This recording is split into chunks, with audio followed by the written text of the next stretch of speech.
नमस्कार बच्चों। एक बड़े इम्पोर्टेंट इशू पर आज बात करनी है। ऐसा बड़ा कॉमन है टीचर की लाइफ में कि बच्चे आते हैं बोलते हैं कि सर हमने पूरी मेहनत से तैयारी की थी, जो जो क्लास में पढ़ाया गया वो सब बहुत अच्छी तरह रिवाइज किया, अपनी तरफ से कोई कोर कसर नहीं छोड़ी, ना तो क्लास में कोई शैतानी की, क्लास को भी बहुत अच्छी तरह लिया और जो सेल्फ स्टडी का काम है वो भी बहुत अच्छी तरह किया। लेकिन फिर भी सर मार्क्स नहीं आ रहे। अपनी तरफ से पूरी मेहनत करने के बाद भी मार्क्स पूरे नहीं आ रहे हैं, बच्चा जितना उम्मीद कर रहा है उतने मार्क्स नहीं आ रहे। और ये कोई मतलब ऐसे केसेस नहीं है कि 10 में से एक या दो, ऐसे केसेस 60-70% होते हैं जहां पर, और इनफैक्ट 60-70% से भी ज्यादा ही होता है, जहां पर बच्चे को ये लगता है कि हमारी तरफ से मेहनत में कोई कमी नहीं छोड़ी गई, बावजूद इसके मार्क्स नहीं आ रहे। तो ये जो गैप है एक्सपेक्टेशन और अचीवमेंट के बीच में, कई बार, मैं ये नहीं कह रहा कि इस गैप के पीछे एक ही कारण है, इस गैप के पीछे कई कारण हैं, लेकिन एक जो बहुत इंपॉर्टेंट कारण है वो है ये आज का हमारा टॉपिक, टेस्ट। अब टेस्ट तो होना ही है, जब पढ़ाई करोगे तो टेस्ट तो हो गए। और बच्चों को क्या लगता है कि जो हम थ्योरी पढ़ रहे हैं, जो हम प्रैक्टिस कर रहे हैं, वो उसका प्रॉपर डुप्लीकेशन हो जाएगा एग्जामिनेशन हॉल में। मतलब जो भी हमें तैयार है वो उस हिसाब से हमारे मार्क्स आ जाएंगे एग्जाम में। बच्चों ऐसा होता नहीं है। जो आप पढ़ाई कर रहे हो, जो आप प्रैक्टिस कर रहे हो, जो आप सेल्फ स्टडी कर रहे हो, वो नॉलेज है। लेकिन एग्जामिनेशन हॉल में जाकर जो क्वेश्चन पेपर आपको दिया गया, उसमें से जितना आपको आता है, मींस जितना आपको नॉलेज है। फॉर एग्जांपल 200 क्वेश्चन में से 180 क्वेश्चंस आपको आते हैं मान लो, तो ये 180 क्वेश्चंस आपका नॉलेज है, ये 180 क्वेश्चंस की आपकी प्रिपरेशन है। वहां पर अगर 180 के 180 क्वेश्चंस सही हो जाना, ये तभी होगा बच्चों जब टेस्ट का पूरा जो प्रोसेस है वो आपको बहुत अच्छी तरह पता होगा। और टेस्ट को बहुत अच्छी तरह से, एक एक स्टेप को ठीक तरह से एग्जीक्यूट करना, ये आर्ट है, ये स्किल है। ये जो आप सीख रहे हो, जो आप पढ़ के जा रहे हो, जो आप क्लासेस में पढ़ते हो, जो रिवीजन करते हो, उससे बिल्कुल अलग चीज है। और बिना इसे सही तरह से सीखे, पूरा पूरा नॉलेज, आपकी पूरी मेहनत, उसका मैनिफेस्टेशन नहीं होगा, वो एक्सप्रेशन में नहीं आएगा। मींस आपको 180 क्वेश्चंस आते हैं, लेकिन वहां पर कंट्रोल्ड कंडीशंस में वो सारे के सारे 180 सवाल सही हो जाएं, ये आर्ट है, ये स्किल है। तो नॉलेज प्लस स्किल दोनों परफेक्शन में हो तब मजा आएगा, और तब आपका जो प्रिपरेशन है वो पूरी पूरी एक्सप्रेशन में आएगी। अब आज की डेट में सिलेबस अभी अभी फिर रिड्यूस हुआ, तो जब सिलेबस रिड्यूस हो और धीरे धीरे फोकस एनसीईआरटी पर बढ़ता जा रहा है, तो सिलेबस जैसे जैसे सिंप्लीफाई होता जाएगा, वैसे वैसे ये आर्ट, इसका जो इंपॉर्टेंस है वो बढ़ता चला जाएगा। तो बिना देर किए हुए बच्चों शुरू करते हैं कि आपको टेस्ट में कौन कौन सी बातों का ध्यान रखना चाहिए। कौन कौन सी बातों का अगर हम ध्यान रखें तो हमारा सारा का सारा जो प्रिपरेशन है, पूरी जो मेहनत है, जो हमने कमाया है क्लासेस में मेहनत करके और सेल्फ स्टडी करके, वो पूरा पूरा आपको मिलना चाहिए। तो शुरू करते हैं बच्चों एक एक करके।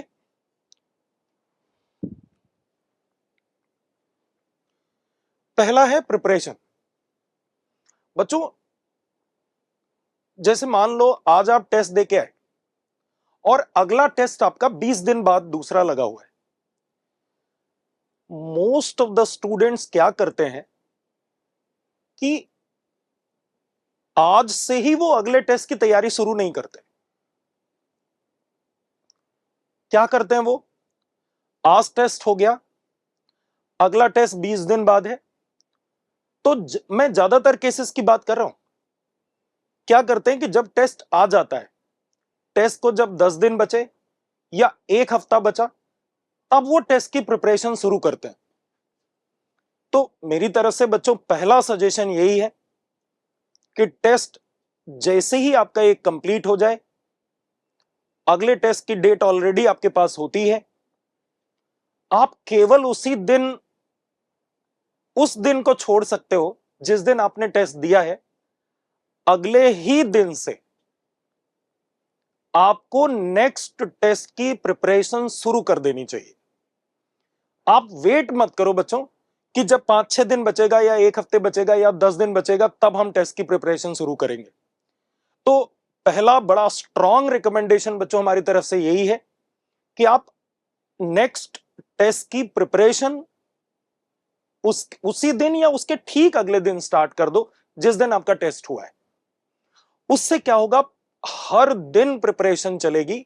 और बच्चों एक बात समझो, 20 दिन आपके पास थे टेस्ट को प्रिपेयर करने के, और अगर आपने 10 दिन प्रिपेयर किया है और किसी दूसरे बच्चे ने 20 दिन प्रिपेयर किया है, तो पक्की बात है कि जिसने 20 दिन प्रिपेयर किया है उसके मार्क्स ज्यादा आएंगे। आपने 10 दिन पहले प्रिपरेशन शुरू करी तो आपके मार्क्स उससे तो कम ही आएंगे।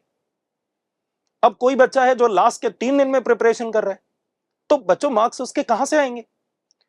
तो अब आपको यह लग रहा होगा कि अगर हम हर दिन आने वाले टेस्ट की प्रिपरेशन करेंगे तो फिर रोज का रोज जो पढ़ाया जा रहा है वो कब करेंगे,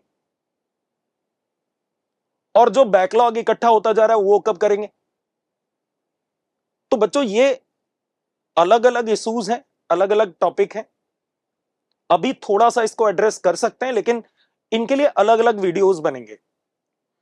अभी आपको मेरी तरफ से यही एक सुझाव है और बड़ा स्ट्रॉन्ग रिकमेंडेशन है कि हर दिन 2 काम जरूर होने चाहिए। एक, आज जो पढ़ाया गया उसका रिवीजन, और आज जो पढ़ाया गया उसका रिवीजन करने में आज ही सबसे कम समय लगेगा। अगर आज कर लेंगे हम, आज पढ़ाए गए कंटेंट को अगर हम कल रिवाइज करने बैठेंगे तो ज्यादा टाइम लगेगा। 3 दिन बाद रिवाइज करेंगे और ज्यादा टाइम लगेगा। एक हफ्ते बाद रिवाइज करेंगे तो उतना ही टाइम लग जाएगा जितना उस लेक्चर को डिलीवर करने में लगा है। तो पहला बड़ा जरूरी काम जो हमें हर दिन करना चाहिए वो ये है कि आज जो पढ़ाया गया उसको आज ही रिवाइज कर लें, क्योंकि सबसे कम टाइम उसके रिवीजन में आज ही लगने वाला है। और दूसरा बच्चों बड़ा जरूरी काम जो हमें हर दिन करना चाहिए वो ये है कि आने वाले टेस्ट की प्रिपरेशन करनी चाहिए। जो आज पढ़ाया गया उसको रिवाइज करने में 1.5 घंटे से 2 घंटा मैक्सिमम लगना है। और आने वाले टेस्ट में उसकी प्रिपरेशन करने में, आज मान लो अगर आपने फिजिक्स कर लिया तो कल आप केमिस्ट्री कर लो। मतलब मैं ये कहना चाहता हूं कि आज जो पढ़ाया गया उसके तो जरूरी है कि हम आज चारों सब्जेक्ट रिवाइज करें। जिस तरह फिजिक्स, केमिस्ट्री, जूलॉजी, बॉटनी या पीसीएम 3 क्लास हुई या 4 क्लास हुई, जितनी आज क्लास हुई उनको रिवाइज तो हम आज उन सभी सब्जेक्ट को करें। लेकिन अगले टेस्ट की प्रिपरेशन करने के लिए जो हमारे पास टाइम है उसमें हम डायनामिकली बिहेव कर सकते हैं, उसमें हम चेंजेस कर सकते हैं थोड़े बहुत अपने हिसाब से।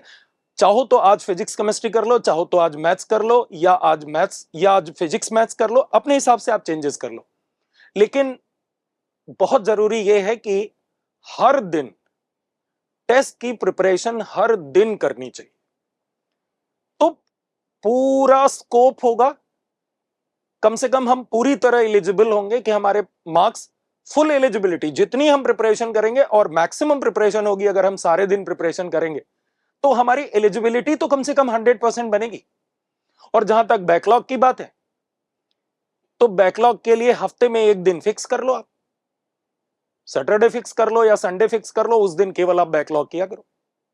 तो बच्चों चलते हैं अगले पॉइंट पर। अगला पॉइंट है बच्चों ये रेडीनेस, कि आप टेस्ट के लिए वेल प्रिपेयर्ड हो कि नहीं हो। अभी आपको छोटी छोटी चीजें लग रही हैं जब आप रूटीन में टेस्ट दे रहे हो कोचिंग में, लेकिन बच्चों ये छोटी चीजें नहीं है। अगर इनका ध्यान अभी से नहीं रखा गया तो ये आपके रूटीन में नहीं आएगा, आपके स्वभाव में नहीं आएगा, आपकी आदत नहीं बनेगी। और अगर ये चीज आपकी आदत नहीं बनी तो फिर इसका जो नुकसान है वो हमें डी डे पर होगा जाकर। जब आप एग्जामिनेशन हॉल में जाओगे, जब आप फाइनली एग्जाम देने जाओगे, उस दिन फिर नुकसान होना तय है अगर ये हमारे बिहेवियर में नहीं आया। तो ये टेस्ट का एक प्रॉपर बिहेवियर है कि हम, अगर कल हमारा टेस्ट है तो आज हम अपने यूटेंसिल्स चेक कर लें कि उसमें पेन है कि नहीं है उसमें व्हाइटनर है कि नहीं है। तो ये सारी चीजों की तैयारी ये एक दिन पहले आपको कर लेनी चाहिए। आज हो सकता है कि ये जो रूटीन टेस्ट, और यही बहुत बड़ी समस्या बनती है लास्ट में जाकर, कि हम उस पूरी मैकेनिज्म को, जो मैकेनिज्म हमें नीट वाले दिन या जो मैकेनिज्म हमें जेई वाले दिन फॉलो करनी है, इसेंशियली उस मैकेनिज्म के एक एक स्टेप को हम बिहेवियर में नहीं लाते। तो ये आपके प्रिपरेशन का टाइम है, और प्रिपरेशन का मतलब ही यही है कि उन सारी चीजों को जो हमें करना है उसको हम अपना बिहेवियर बना लें, और जिस दिन हमें एग्जाम देना होगा, एक्चुअल एग्जाम देना होगा, उस दिन तक हमारे लिए ये कोई काम नहीं बचेगा। और जब कोई काम नहीं बचेगा तो कोई एक्स्ट्रा नर्वसनेस नहीं आएगी, क्योंकि ये आपके रूटीन में आ चुका होगा। तो एक मैंने बात करी बच्चों यूटेंसिल्स की, कि एग्जामिनेशन हॉल में जिन जिन चीजों की जरूरत पड़नी है, चाहे वो आपका आई कार्ड हो, जो भी रिक्वायरमेंट होती है वो सारी आप प्रॉपर चेक कर लीजिए एक दिन पहले। और अगली चीज है बिहेवियर की। बिहेवियर से बच्चों मेरा मतलब है कि एग्जाम देने जब आप जाते हो, तो जैसे मान लो आज एग्जाम है, आज 11 बजे आपका एग्जाम लगा हुआ है, तो मेरे हिसाब से आपको एग्जामिनेशन जब आ जाए, आज 11 बजे एग्जाम लगा हुआ है, तो एग्जाम से ठीक पहले, इनफैक्ट उसके 24 घंटे पहले, आपको अपने दोस्तों से किसी से बात नहीं करनी चाहिए।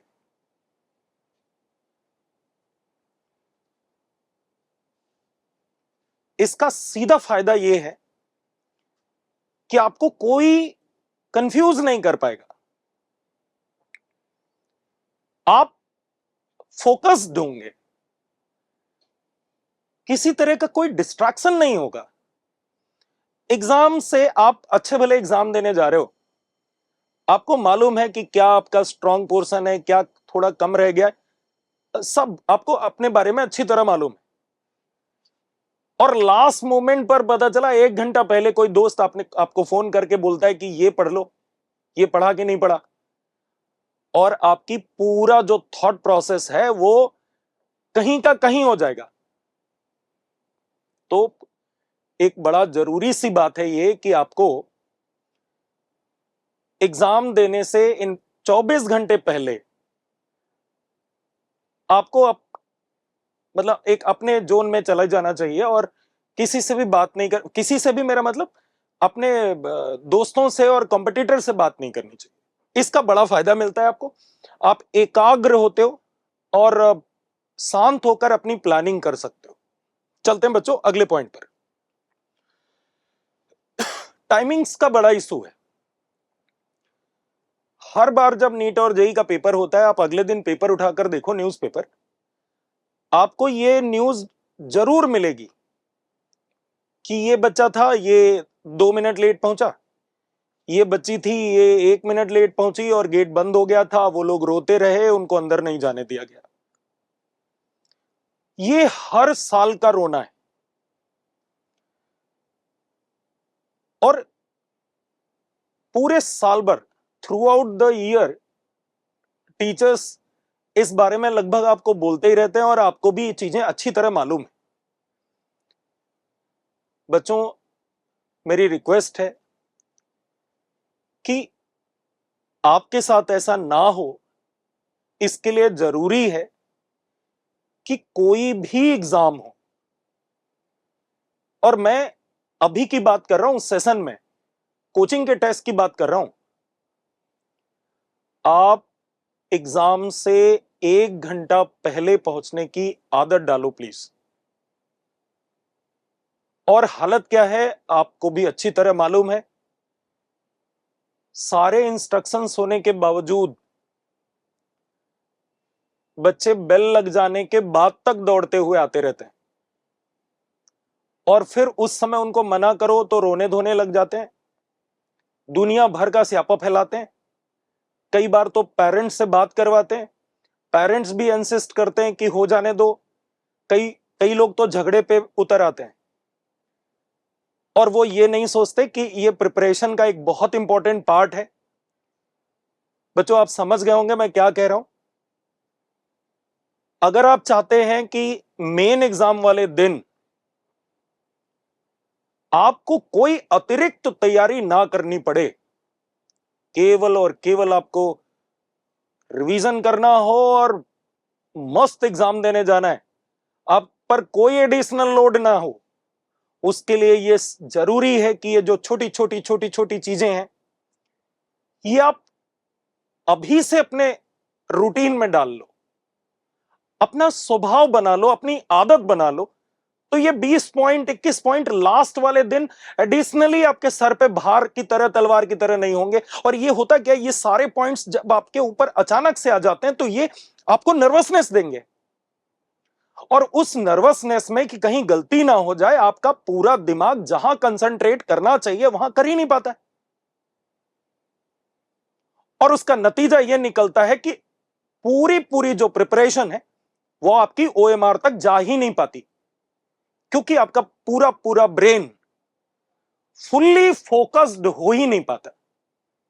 ये छोटे छोटे पॉइंट जिनकी कोई हैसियत नहीं है आपकी मेहनत के सामने, ये उस दिन ये डिसाइडिंग फैक्टर बन जाते हैं, ये लिमिटिंग फैक्टर बन जाते हैं छोटे छोटे पॉइंट्स। तो बच्चों, ये एक बड़ा इंपॉर्टेंट पॉइंट है कि एग्जाम में आप हर बार विदाउट फेल आप टेस्ट से 1 घंटे पहले आओ। वो 1 घंटे पहले आकर शांत होकर वेट करना, बैठकर इंतजार करना, वो वो जो एडिशनल इंतजार करने का प्रेशर है, उसको सीखना, उसको आदत बनाना, यह बहुत जरूरी है। आप एग्जामिनेशन हॉल के अंदर आ गए, आपको पेपर मिल गया, आपको किसी भी तरह की हड़बड़ाहट नहीं दिखानी चाहिए। जैसे भगवान की मूर्ति नहीं देखते हैं, बड़े शांत मन से निहारते हैं, और इस भावना के साथ उस मूर्ति के दर्शन करते हैं कि हमारी मनोकामना पूरी होगी।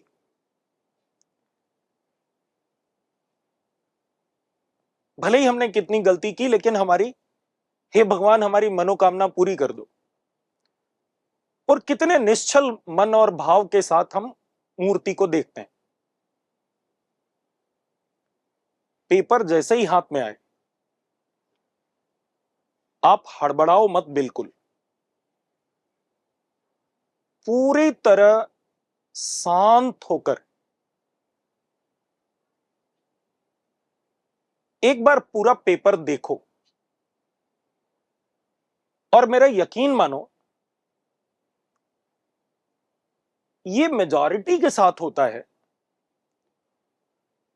कि पेपर मिलने के पहले 10 मिनट में वो पेपर डिफिकल्ट लगता है, और 10 मिनट के बाद वही पेपर टाइम के साथ, जैसे जैसे समय आगे बढ़ता है, इट बिकम्स इजियर, और धीरे धीरे आप प्रोसीड कर जाते हो, क्योंकि आपका फोकस पूरे पेपर से हटके एक एक क्वेश्चन पर आ जाता है। तो पेपर मिले, बिल्कुल हड़बड़ाना नहीं है, शांत भाव से पेपर के पूरे पूरे पेपर के दर्शन करने, और फिर एक एक करके शुरुआत करनी। फिर वही बात है, ये बहुत छोटा पॉइंट लग रहा है, ये छोटा पॉइंट नहीं है।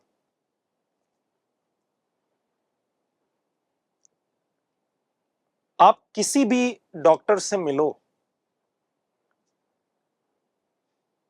हालांकि डॉक्टर सभी लोगों के लिए बोलते हैं कि हमें बॉडी को हाइड्रेटेड रखना बहुत जरूरी है, लेकिन बच्चों के लिए खासकर, बच्चे भूल जाते हैं, वो उतना पानी नहीं पीते जितना पीना चाहिए।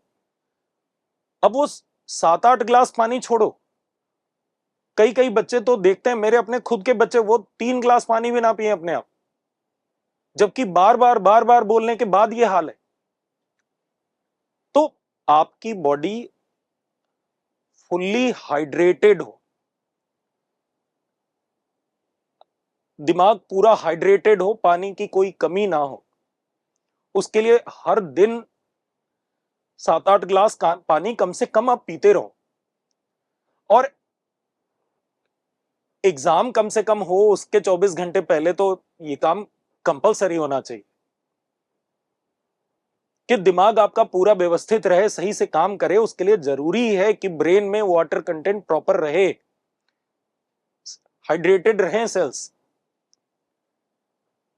और पेपर जैसे ही आपको मिलता है,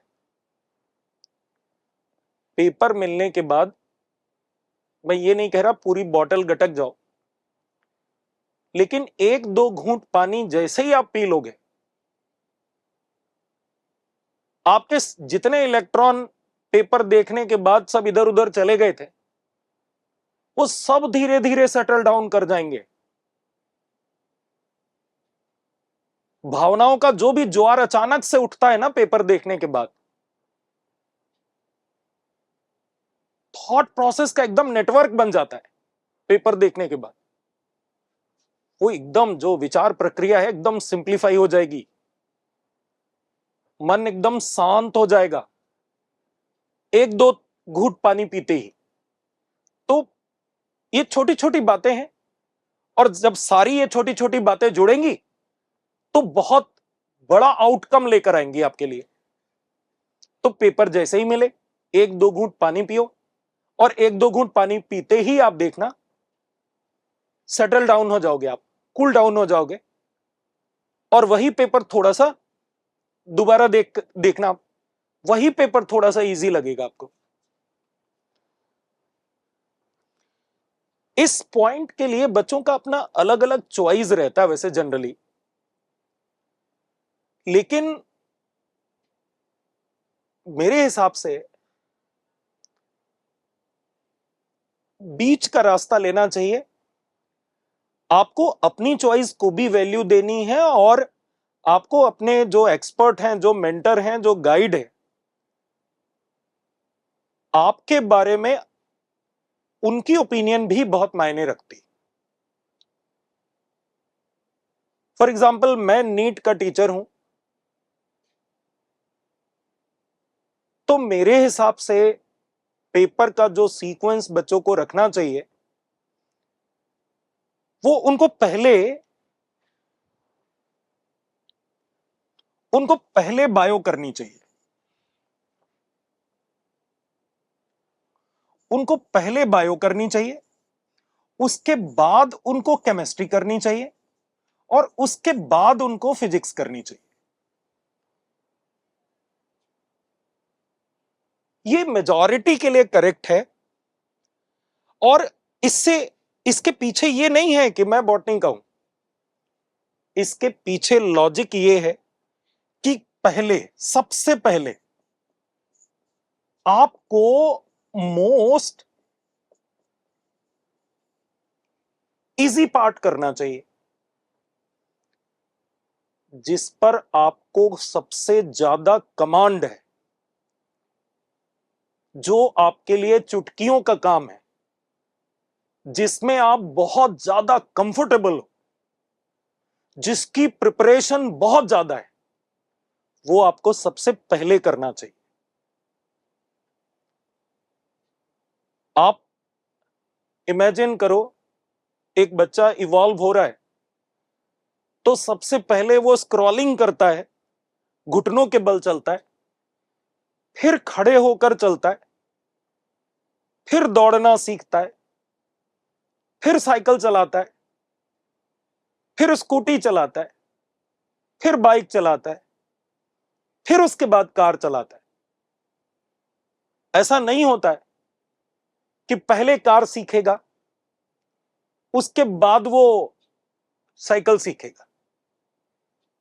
तो इजी टू डिफिकल्ट, ये नेचुरल इवोल्यूशन की मैकेनिज्म है। तो आपको शुरुआत करनी चाहिए इजी से, उसके बाद आना चाहिए मॉडरेट पर, और उसके बाद जाना चाहिए डिफिकल्ट पर। ये लॉजिक इसके पीछे है, जो मैंने कहा कि पहले बायो करनी चाहिए, फिर केमिस्ट्री करनी चाहिए, उसके बाद फिजिक्स करनी चाहिए।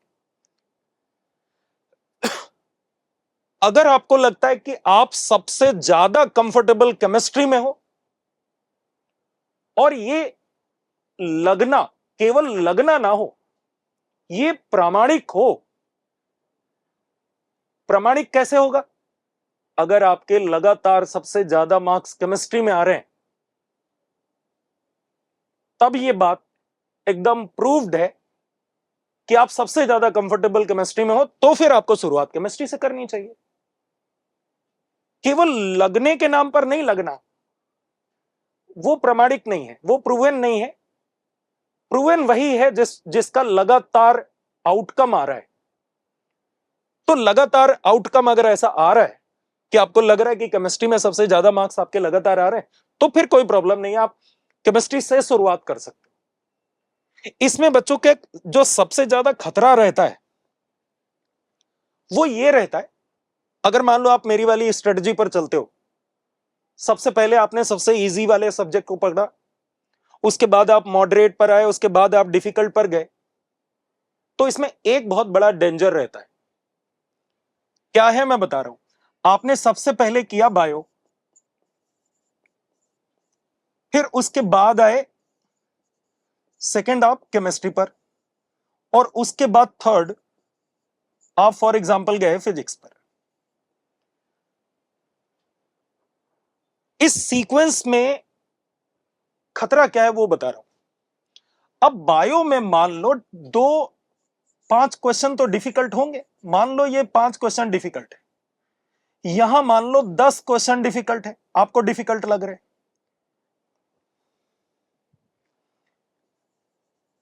यहां 10 क्वेश्चन आपको डिफिकल्ट लग रहे हैं केमिस्ट्री में।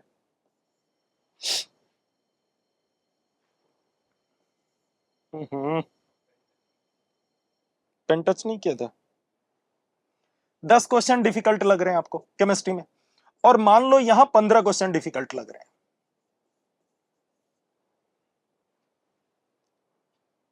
तो जब आप सीक्वेंस ये फॉलो करोगे कि आप सबसे पहले सबसे आसान सब्जेक्ट में गए, बच्चों मेरी बात ध्यान से सुनना, तो डेंजर इस बात का है कि कहीं आप, क्योंकि आपका कमांड सबसे ज्यादा बायो पर है, आपको सबसे इजी वो लग रहा है, तो कहीं आप इन क्वेश्चंस में इतना ना फंसा लो खुद को कि यहां के और यहां के जो इजी क्वेश्चंस हैं, बहुत इजी वाले, उनके लिए आपके पास टाइम कम बचे। और ये बहुत कॉमन समस्या है। तो आपको ये ध्यान रखना होगा इस बात को अप्लाई करते समय कि आप सबसे इजी सबसे पहले करो और सबसे डिफिकल्ट सबसे बाद में करो, ठीक बात है, लेकिन ध्यान क्या रखना है? ध्यान ये रखना है कि सबसे इजी सब्जेक्ट के डिफिकल्ट क्वेश्चंस में खुद को ओवर इंगेज नहीं करना है और कहीं वहां टाइम वेस्ट करके ऐसा ना हो कि उन सब्जेक्ट के इजी क्वेश्चंस तक आप ना पहुंच सको जो आपको डिफिकल्ट लगते हैं, क्योंकि फिजिक्स में भी तो 25-30 क्वेश्चन इजी आते हैं, बहुत इजी। केमिस्ट्री में भी तो 35 क्वेश्चन बहुत इजी हैं। तो बायो के डिफिकल्ट क्वेश्चंस में ओवर इंगेज ना हो जाओ। इसका मतलब सीधा यह निकला, इजी वही है जो खट खट खट होता हुआ चले, और कोई भी क्वेश्चन जो आपको डिफिकल्ट लग रहा है, चाहे वो बायो का हो, चाहे वो केमिस्ट्री का हो, चाहे वो फिजिक्स का हो, आपको डिफिकल्ट क्वेश्चन में सर मारने की जरूरत नहीं है। और फर्स्ट थॉट में आपको लग जाता है ये कि ये क्वेश्चन आपसे होगा या नहीं होगा। अगर होगा तो आप आगे बढ़ो, प्रोसीड करो, और अगर आपको लग रहा है कि ये नहीं होगा तो आपको बहुत जल्दी ये डिसीजन लेना होगा कि इस क्वेश्चन को अभी छोड़ देते हैं। ईगो क्लैश नहीं करना किसी भी क्वेश्चन से, माथाफोड़ी नहीं करनी बिना मतलब, क्योंकि ये अप्रोच इतना गलत है कि आपको बहुत ज्यादा नुकसान दे जाएगा और वो हलवा टाइप के सवाल आपसे छूट जाएंगे, आपको समय नहीं बचेगा आपके पास।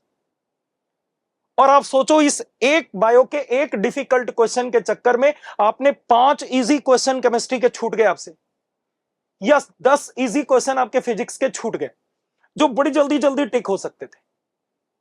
तो आप सीक्वेंस जो बताया गया वो फॉलो करो, सबसे इजी सबसे पहले, सबसे डिफिकल्ट सबसे बाद में। लेकिन इसके साथ साथ एक बात और, कि सब्जेक्ट, वो सब्जेक्ट तुम्हें डिफिकल्ट लगे, इजी लगे, मॉडरेट लगे, कुछ भी लगे, लेकिन अगर क्वेश्चन फर्स्ट थॉट में तुम्हें यह लगता है कि ये डिफिकल्ट है और ये क्वेश्चन अपने से अभी नहीं होगा या नहीं होगा, तो आप उसमें बहुत ज्यादा ओवर कैलकुलेशन मत करो, टाइम मत दो, आप उसको छोड़ लो सेकंड राउंड के लिए और आगे बढ़ जाओ। अगला बच्चों बड़ा पॉइंट है ये टाइम डिवीजन का। अब मान लो आप बायो को मानते हो कि ये मेरे लिए इजी सब्जेक्ट है, या जेई का बच्चा मान लो ये मान के चलता है कि केमिस्ट्री मेरे लिए इजी है, मैथ्स डिफिकल्ट है। इधर नीट वाला बच्चा ये मान के चल रहा है कि बॉटनी बहुत इजी है और फिजिक्स डिफिकल्ट। तो बच्चों इजी और डिफिकल्ट की डेफिनेशन और उसके साइड इफेक्ट सब उसके साथ चलेंगे। अगर आप ये धारणा बनाते हो, ये दृष्टिकोण बनाते हो कि ये बहुत इजी है मेरे लिए, ये बहुत डिफिकल्ट है, तो वो एक पूरा पैकेज है आपकी इस धारणा के पीछे। मैं क्या कहना चाहता हूं थोड़ा और डिटेल में बताते हैं। जैसे आपने इजी माना बायो को, फॉर एग्जाम्पल आपको लगा कि बायो बहुत इजी है, तो बच्चों फिर आपको बायो में जो टाइम देना चाहिए वो सबसे कम देना चाहिए।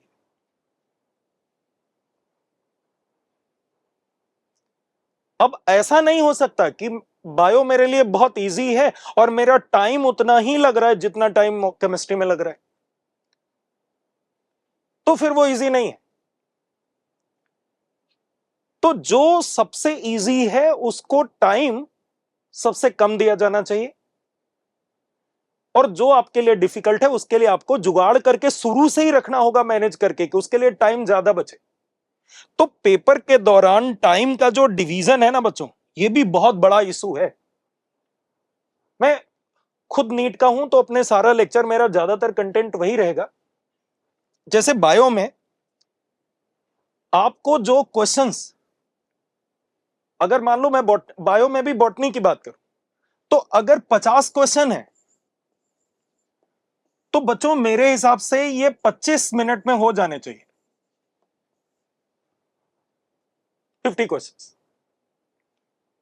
मतलब 50 क्वेश्चन आपको बॉटनी के 25 मिनट में कर लेने चाहिए। इसी तरह ये बॉटनी की बात कर रहा हूं, ऐसे ही अगर आप केमिस्ट्री की बात करें तो यही अगर मान लो 50 क्वेश्चन केमिस्ट्री के आप करते हो तो फिर आपको उतना ही टाइम लगभग देना चाहिए जितना क्वेश्चंस का नंबर है। बस यही दो पॉइंट हैं इस फॉर्मूले में कि जो सबसे इजी है आपके लिए उसमें समय देना है लगभग आधा। 50 क्वेश्चन है तो 25 मिनट, और जो मॉडरेट है उसमें समय देना है उतना ही जितने क्वेश्चन है। 50 क्वेश्चन अगर है तो आपको 50 मिनट देने। और आप समझ गए इस फॉर्मूले का इंपॉर्टेंस क्या है और इसका आउटकम क्या निकलेगा। बच्चों इसका आउटकम यह निकलेगा कि इसी 50 क्वेश्चन जब फिजिक्स के आप करोगे तो यहां जो आपने टाइम बचाया है वो टाइम एडिशनली आप अपने सबसे डिफिकल्ट टाइम में आपने शिफ्ट कर दिया। जो सबसे आपको लग रहा था कि वो टाइम टेकिंग होगा तो वो टाइम का मैनेजमेंट आपने यहीं कर लिया, और जो मॉडरेट है वहां पर नथिंग मोर नथिंग लेस, आपने ना तो कुछ खोया ना कुछ पाया। तो कहने का बच्चों मतलब यह है कि जो टाइम डिवीजन से मेरा मतलब है कि जो सबसे इजी सब्जेक्ट आपको लगता है वहीं पर आपको अपॉर्चुनिटी है कि आप वहां टाइम बचाओ और उस टाइम को लेकर वहां जाकर इन्वेस्ट करो जहां आपको लगता है कि टाइम ज्यादा लगेगा।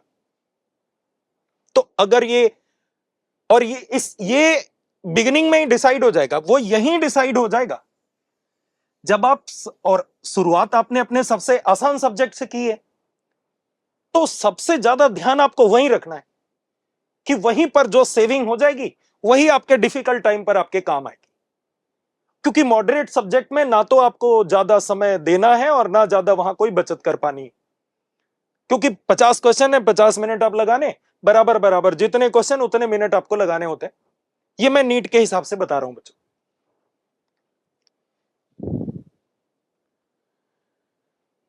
ये ओएमआर का बहुत बड़ा इशू है व्हाइटनर। बच्चों एक्चुअली है क्या कि ओएमआर में जैसे ये 4 ब्लॉक बने हुए हैं,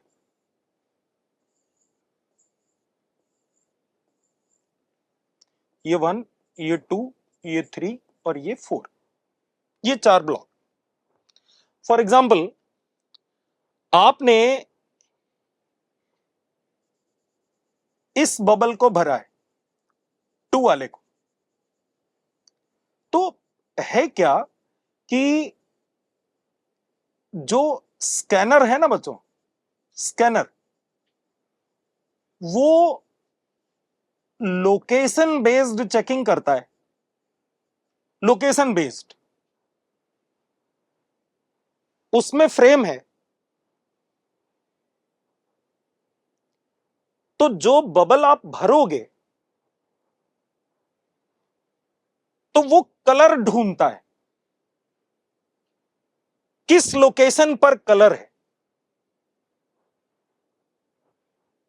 अगर उसको 2 वाली लोकेशन पर कलर दिख गया और वो उसमें फिक्स लोकेशन के साथ है, मैच कर गया, क्योंकि उसमें आंसर वाली लोकेशन तो फिक्स है ना,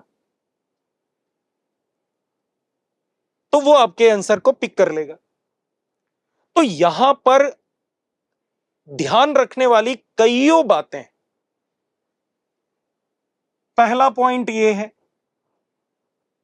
कि स्कैनर कलर ढूंढ रहा है, तो आप जो बबल भरो वो बहुत अच्छी तरह से बबल भरो, मतलब उसमें कुछ भी खाली ना रह जाए, बहुत अच्छी तरह से उस बबल को भरना है जिससे कि वो स्कैनर कहीं आपके बबल को छोड़ ना दे, तो उसको बहुत अच्छी तरह से, और पता है बहुत अच्छी तरह से बबल भरे, उसके लिए हम अपने बच्चों से क्या बोलते हैं कि इतना अच्छी तरह से भरो कि पीछे, पेज के पीछे मतलब हल्का सा महसूस हो जाए कि यहां बबल भरा गया है। मतलब इतनी शिद्दत से ना भरो कि ओएमआर फट जाए और पता चला ओएमआर ही रिजेक्ट हो जाए, और 20 लाख बच्चों में पेपर दोगे आप तो ओएमआर रिजेक्ट हो गई, कौन पूछने वाला है, और कहां कहां जाकर चेक करोगे आप। तो उसको बहुत अच्छी तरह से भरने के चक्कर में कहीं वो पेज ही ना फाड़ दो आप। लेकिन ये ध्यान रखना कि बबल को बहुत अच्छी तरह भरना बहुत जरूरी है। दूसरा पॉइंट क्या ध्यान रखना है? दूसरा पॉइंट ये ध्यान रखना है कि बहुत अच्छी तरह, मैंने इसको तो बहुत अच्छी तरह भर दिया, लेकिन इसको भी थोड़ा भरा था पहले, तो मानकर चलो कि ये 2 आंसर वाला केस मान लिया जाएगा और ये रिजेक्ट हो जाएगा क्वेश्चन, आपका आंसर, और अनअटेम्प्टेड मान लिया जाएगा अगर दूसरे में भी उसको कलर दिख गया। आ गया समझ में बच्चों? ऐसे केस में आपको व्हाइटनर मदद करेगा, और बहुत अच्छी तरह से आपको ध्यान रखना पड़ेगा, बहुत अच्छी तरह से यहां पर उसको हटाना पड़ेगा आपको कि वो कहीं यहां पर कलर ना डिटेक्ट हो जाए। तो अगर आपने कहीं पर गलती से, पहले मान लो हल्का सा बबल भर रहे थे, तुरंत समझ में आया, तो आप उसको व्हाइटनर लगाकर ठीक कर लो।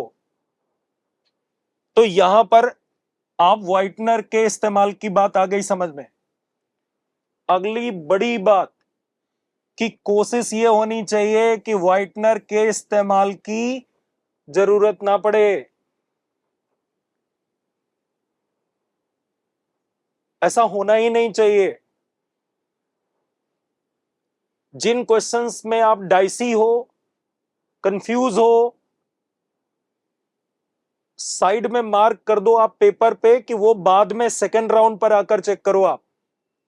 लेकिन डाइसी क्वेश्चंस में आप बबल मत भरो। तो पहला जो बबल भरो वो बहुत अच्छी तरह भरना है। दूसरा, अगर गलती से कहीं थोड़ा बहुत भी कलर हो गया है तो वहां पर व्हाइटनर काम आएगा। और तीसरी बड़ी बात, जो सबसे बड़ी बात, व्हाइटनर लगाने की नौबत ना आए तो ज्यादा अच्छा है। उसी कंटिन्यूएशन में ये बबल वाला पॉइंट रखा हुआ है। बबल के केस में करना क्या है कि ये पेज वाइज, रिकमेंडेशन तो ये होता है कि पेपर में सब्जेक्ट वाइज आप भरते हुए चलो। मतलब मैं तो और ज्यादा प्रिकॉशन लेकर बच्चों से बोलता हूं कि आप पेज वाइज भरो। एक पेज के क्वेश्चंस हो जाएं आपसे, मान लो ये कोई पर्टिकुलर पेज है, इस पेज के क्वेश्चन हो गए, आप जाके सीधा पहले बबल वो भर लो, आप ओएमआर भर लो इसकी।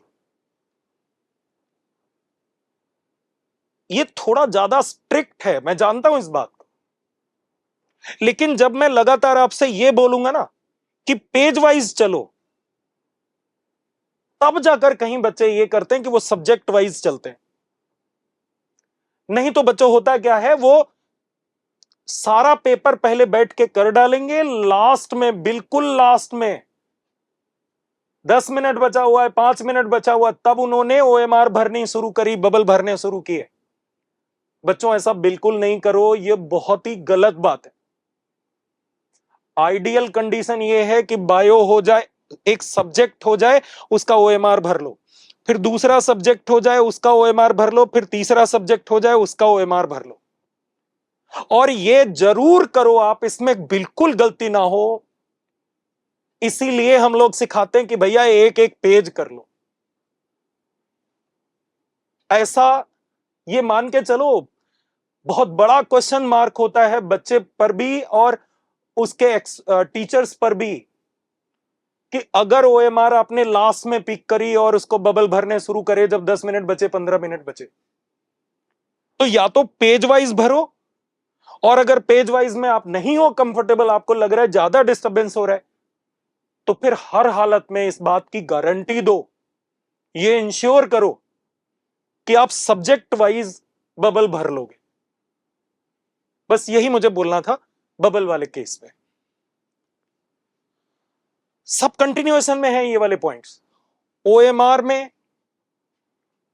जो भी क्रेडेंशियल्स आपसे पूछे जा रहे हैं, उन क्रेडेंशियल्स को ठीक तरह से भरो। मैंने कहा था अभी बिगिनिंग में, लेक्चर के बिगिनिंग में, कि जो थ्योरी आप तैयार करते हो, जो प्रैक्टिस आप करते हो, जो सेल्फ स्टडी आप करते हो, वो सब नॉलेज है। और जितना नॉलेज आपने इकट्ठा किया उसका प्रॉफिट आपको मिले, वो तब मिलेगा जब पूरा पूरा नॉलेज आपकी ओएमआर पर रिफ्लेक्ट होगा, पूरा एक्सप्रेशन जब आपका आएगा। और ये एक आर्ट है, ये एक स्किल है, और ये उस स्किल का माध्यम है जिसको बहुत हल्के में लेते हैं बच्चे। तो ओएमआर में जितने भी क्रेडेंशियल्स आपसे पूछे जा रहे हैं, उनको आप हल्के में ना लो, उनको आप बिगनिंग में भरो, और ओएमआर सबमिट करने से पहले एक बार फिर क्रॉस चेक करो। ओएमआर बहुत ही क्रिटिकल इशू है, और बहुत बार ऐसा होता है कि बच्चे ओएमआर के क्रेडेंशियल्स को गलत भरते हैं, बाद में बोलते हैं कि हमारा रिजल्ट नहीं आया। रोल नंबर गलत भर के आ जाते हैं नीट में, अपना नाम गलत, स्पेलिंग गलत भर देते हैं, पेरेंट्स की स्पेलिंग गलत भर देते हैं। ऐसे केसेस ना हो लास्ट में जाकर, उसके लिए अभी से आपको इस चीज को वेटेज देना पड़ेगा और इसकी इंपॉर्टेंस को इम्बाइब करना होगा अभी से, कि ओएमआर ये वो टूल है जो आपके पूरे नॉलेज को रिफ्लेक्ट करवाएगा। अगर यहां गलती हो गई तो पूरी मेहनत खराब हो सकती है। तो आप इसको हल्के में ना लें, इसकी वैल्यू को समझें, उसकी रिस्पेक्ट करें, इसके क्रेडेंशियल्स को छोड़े ना, गलत ना भरें, ओएमआर से ठीक कर, इसकी व्हाइटनर लगा के ठीक करने की नौबत ना आए। सबसे पहले आपको ओएमआर मिल जाती है बैठती, तो रेस्पेक्टफुली उस ओएमआर को ठीक से भरें, और सबमिट करने से पहले लास्ट में एक बार क्रॉस चेक जरूर करें ओएमआर को। पेपर जब फिनिश हो जाए, तो मतलब एक राउंड में ही सारा पेपर नहीं होना चाहिए। ऐसा नहीं होना चाहिए कि एक बार जितना भी टाइम लगा हमने पूरी बायो कर ली, और अब उसके बाद हमारे पास समय ही नहीं है, क्योंकि हम केमिस्ट्री और फिजिक्स पर जाने के बाद हमारे पास 2 मिनट भी नहीं है अब दोबारा बायो पर जाने के। ऐसा नहीं होना चाहिए। आपको एक राउंड वापस जरूर जाना चाहिए, और उसके लिए क्वेश्चंस कुछ ना कुछ छोड़ देने चाहिए। मतलब वही बात है, जिसमें आप फंस रहे थे, जो आपको डिफिकल्टी लेवल जिनका ज्यादा लग रहा था, उन क्वेश्चंस को बिगिनिंग में छोड़ा जा सकता है। बायो में 1-2 होते हैं, केमिस्ट्री में भी 3-4 होते हैं, और लास्ट में आप तो ज्यादा बचेंगे ही नहीं। तो जब आप सेकंड राउंड पर आओगे उनको रीचेक करने, तो बहुत कम क्वेश्चंस होते हैं, लेकिन उसके लिए आपको स्पेस बना के रखना चाहिए। और अगर आप रीचेकिंग करोगे, ऐसा बहुत बार होता है, और ये पता, मैं नहीं कह रहा हूं, ये बच्चे ही बताते हैं कि सर वही क्वेश्चन फर्स्ट राउंड में लग रहा था कि ये होगा ही नहीं, और पता चला 2.5 घंटे पेपर जब दिमाग आपका भटक गया, आपने उस क्वेश्चन को छोड़ दिया, और आप चले गए केमिस्ट्री, केमिस्ट्री के बाद फिजिक्स, जाने कितना ऊपर नीचे उस नदी में कितना पानी बह गया तब से 2.5 घंटे बाद। जब आप 2.5 घंटे बाद वापस आ रहे हो उसी क्वेश्चन पे, तो वो हलवा लग रहा है, वही क्वेश्चन जो पहले पहाड़ लग रहा था। तो रीचेकिंग जरूर करें एक बार अपने सारे पेपर की, तो आपको 2-4 क्वेश्चन, 5 क्वेश्चन देखना जो आपने ड्रॉप किए थे फर्स्ट राउंड में, वो बहुत इजी लगेंगे अगले राउंड में। यहां पर भी एक खतरा है, रीचेकिंग ना तलवार की धार जैसा है, करना भी जरूरी है, और बहुत ज्यादा समय नहीं देना इसको, लेकिन करना जरूरी। अगर मान लो रीचेकिंग करते समय आपको 2-5 क्वेश्चन लगते हैं जिनमें वो आंसर बदलने की जरूरत है, तो आप चेंज कर सकते हो। लेकिन अगर आपको लगे कि 20 क्वेश्चन में आंसर चेंज करने की जरूरत है,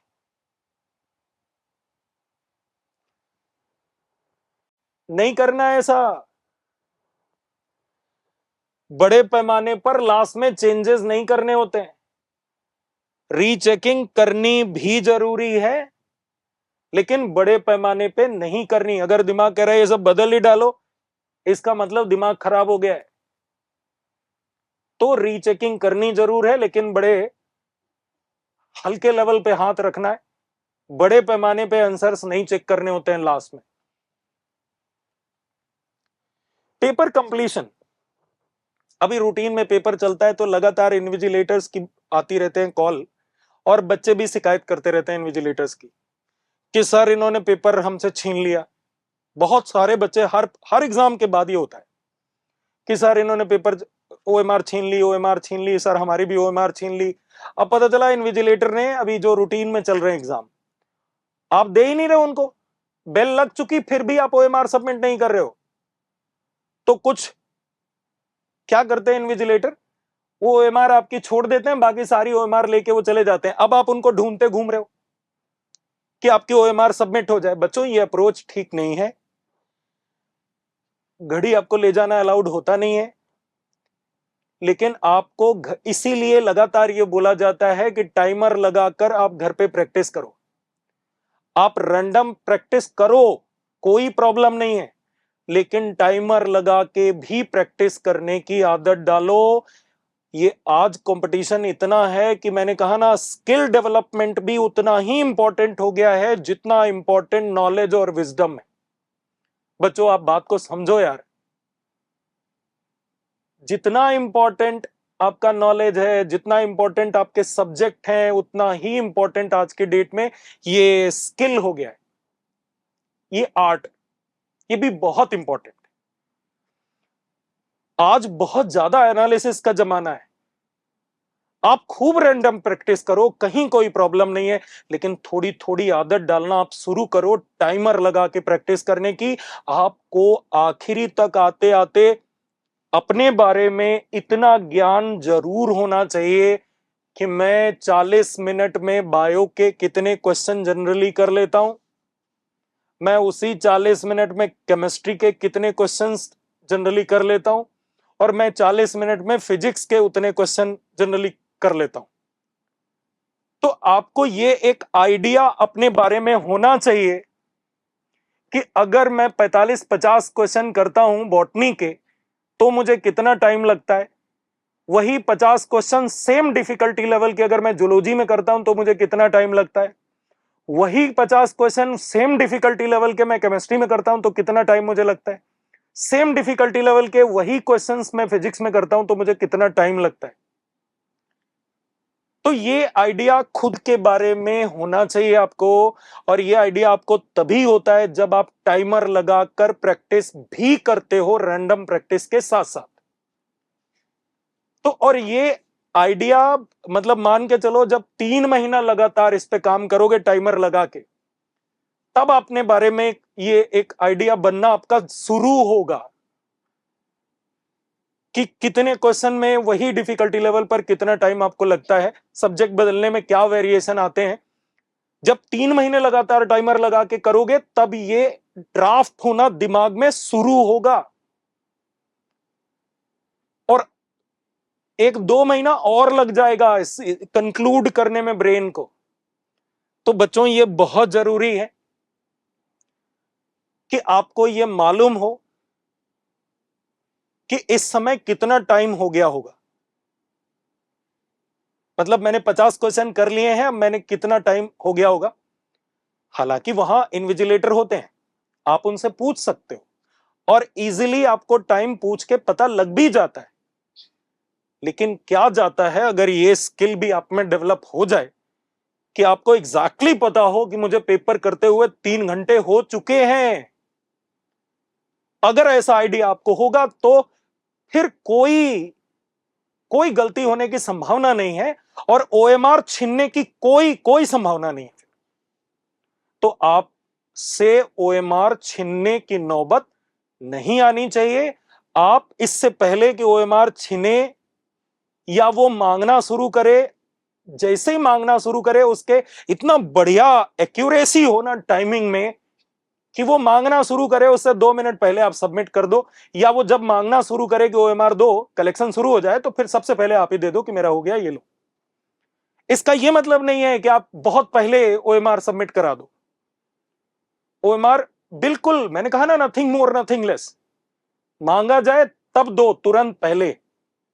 आप रेडी होने चाहिए ओएमआर सबमिशन के लिए, ना कि पता चला छाती पे पैर रख के खींचना पड़ रहा है, तो ये वाली स्थिति ना आए।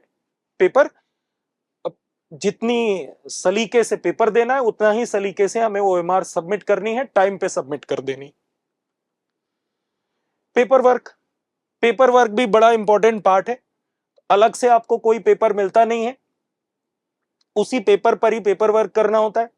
बायो में ज्यादा किसी पेपर वर्क की जरूरत होती नहीं है। केमिस्ट्री में भी कम क्वेश्चन होते हैं जिनमें पेपर वर्क की जरूरत है।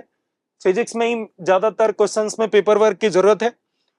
तो बस पेपर वर्क के नाम पर एक पॉइंट मुझे बोलना था कि वो क्वेश्चन जिनमें पेपर वर्क की बहुत ज्यादा जरूरत आपको लगे, आप समझ जाना कि आप गलत जा रहे हो, क्योंकि नीट में लॉन्ग कैलकुलेशन वाले क्वेश्चंस आते ही नहीं हैं, बहुत कम ऐसा होता है। वैसे तो नेशनल पेपर है, पैटर्न बदलता ही रहता है, लेकिन ये मानकर चलो कि 85% क्वेश्चन इजी आते हैं, 10% क्वेश्चन आप मान लो मॉडरेट आते हैं, 5% क्वेश्चन भी नहीं होते जिनको डिफिकल्ट कैटेगरी में डाला जा सके।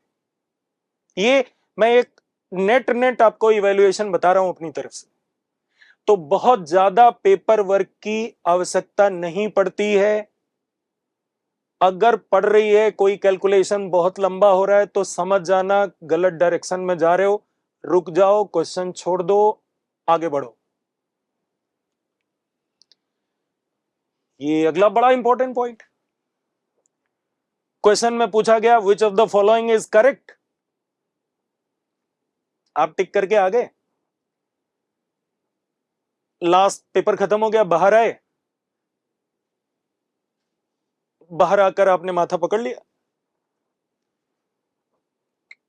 क्योंकि पूछा कुछ और क्या, पता चला पूछा गया करेक्ट, आपने आंसर इनकरेक्ट के हिसाब से दे दिया, या पूछा गया इनकरेक्ट, आपने जल्दबाजी में पेपर करेक्ट के हिसाब से टिक कर वो क्वेश्चन टिक कर दिया।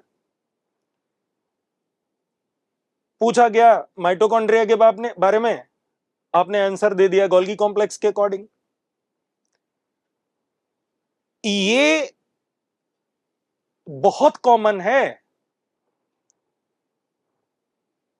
हर टेस्ट में आप 100% प्रिपेयर नहीं हो सकते, मानता हूं। और मैं इन रूटीन टेस्ट की बात कर रहा हूं, अभी जो टेस्ट आपके चल रहे हैं पूरे सेशन में। मान लो आप खुद को 85% प्रिपेयर्ड मानते हो और लगातार आपके मार्क्स 70% आ रहे हैं, तो ये जो 15% गैप है ना, इसका सबसे बड़े कारणों में से ये है, ये जो इशू है। और इस इशू का नाम क्या है? जल्दबाजी, हड़बड़ाहट, नर्वसनेस, इनसिक्योरिटी। ये एक ही बीमारी के लक्षण हैं सब, और इसका रामबाण इलाज बता रहा हूं आपको। ये जो आपका जो प्रिपरेशन लेवल है और ये आपका अचीवमेंट है, ये एक बच्चे की समस्या नहीं है, ये 90-99% बच्चों की समस्या है कि उनका पूरा पूरा पोटेंशियल रिफ्लेक्ट नहीं हो रहा है। क्यों? बहुत सारे कारण हैं, ये बहुत बड़ा कारण है। जल्दबाजी, हड़बड़ाहट, घबराहट, और उसका रामबाण है ये।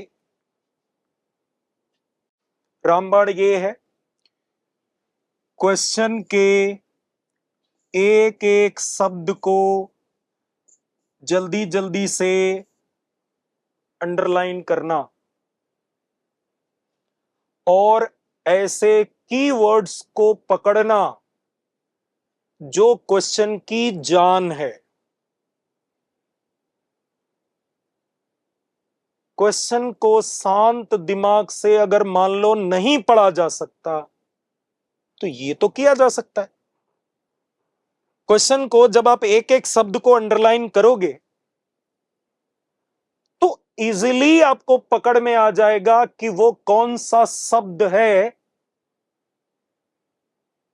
जिस पर आधारित है ये क्वेश्चन, जो कीवर्ड है, जो क्रिटिकल है, जो लिमिटिंग फैक्टर है उस क्वेश्चन में। वो शब्द जैसे ही पकड़ में आए उसको हाईलाइट करना है। फिर ये गलती नहीं होगी कि यहां लिखा हुआ था इनकरेक्ट और करेक्ट के हिसाब से आपने टिक कर दिया।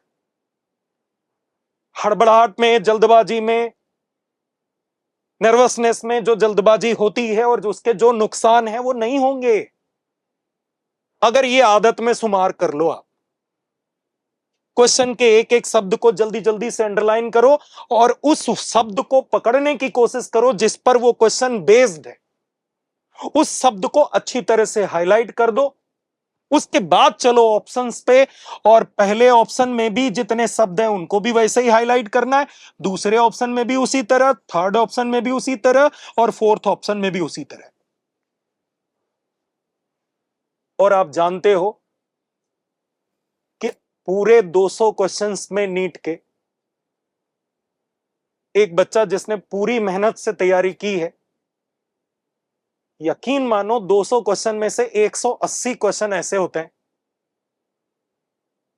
जिन्हें अगर शांति से पेपर दिया जाए और सारे क्वेश्चन के एक एक शब्द को अंडरलाइन कर लो, आप हड़बड़ी ना करो, जल्दबाजी नहीं करो, तो वो जो पोटेंशियल और एक्सप्रेशन में जो गैप आता है ना, वो गैप मिनिमाइज हो जाएगा, जीरो कर सकते हैं हम।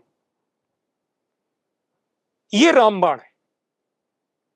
अगर आप अंडरलाइन करोगे तो वो शब्द आपकी पकड़ में आ जाएगा जिस पर क्वेश्चन बना है, जिसकी वजह से सब कुछ बदलेगा क्वेश्चन में।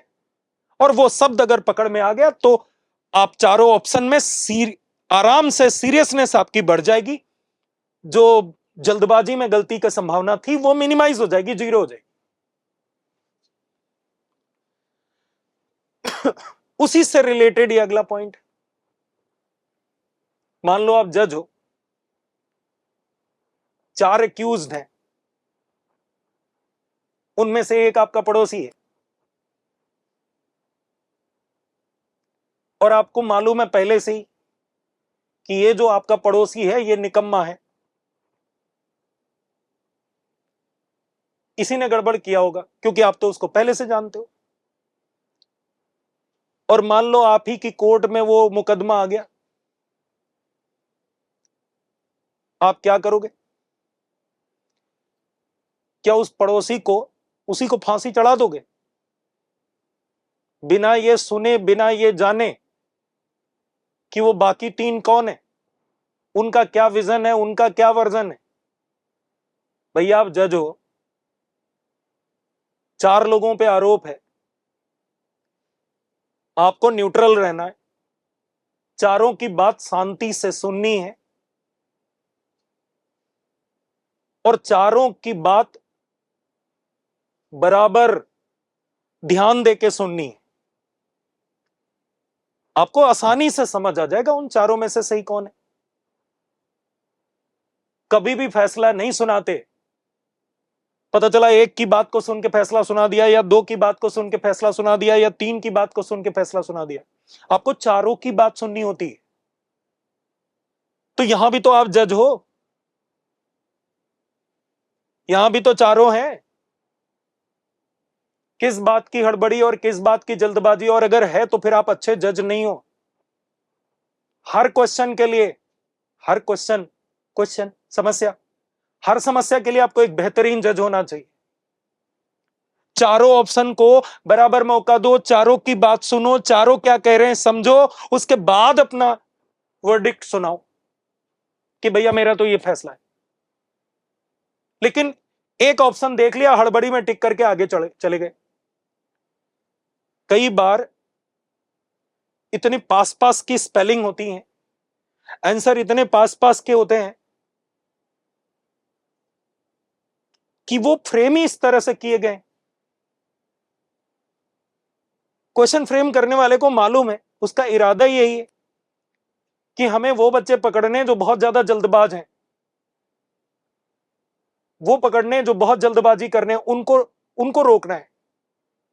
तो बहुत सारे क्वेश्चन इसे दिमाग में रख के बनाए जाते हैं कि सारे जल्दबाज फिल्टर हो जाएंगे, कोई अंदर नहीं जाने देंगे जितने जल्दबाज हैं। और ऐसे ढेर सारे क्वेश्चंस होते हैं,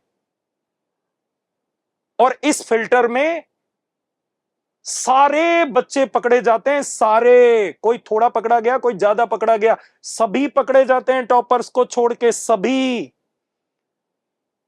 तो जल्दबाजी नहीं करें, हड़बड़ाहट नहीं करें,